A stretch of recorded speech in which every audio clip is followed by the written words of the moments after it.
દ્વારકાના કલ્યાણપુરમાં ધોધમાર વરસાદ વરસ્યો। ભારે વરસાદથી કલ્યાણપુર જળબંબાકાર થયું।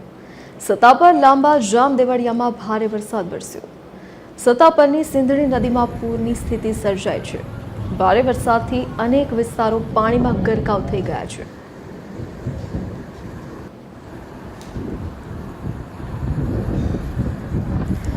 સંવાદદાતા ખુશાલ ગોકાણી ફોનલાઈન પર જોડાઈ ગયા છે। જી ખુશાલ, દ્વારકામાં વરસાદની શું સ્થિતિ, કયા કયા વિસ્તારોમાં પાણી ભરાયા છે?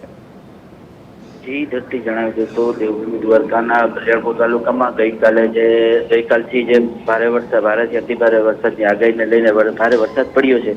તેમાં 5 ઇંચ જેટલો કલ્યાણપુર તાલુકામાં વરસાદ પડતા ભોગાત અને ભાટિયાનો રસ્તો છે જે જળબંબાકાર જોવા મળ્યો। પાણી ભરેલા રસ્તા પર જોવા મળ્યા છે। રાવલ અને કલ્યાણપુરને જોડતો જે મુખ્ય માર્ગ છે તે પણ બંધ થયેલો જોવા મળ્યો છે। હળમતિયામાં પણ પાણી ભરાયેલા જોવા મળ્યા છે અને આસપાસના અન્ય વિસ્તારોમાં પણ વાડીઓમાં પણ પાણી ભરાયેલા છે તેવો દ્રશ્યો સામે આવી રહ્યા છે।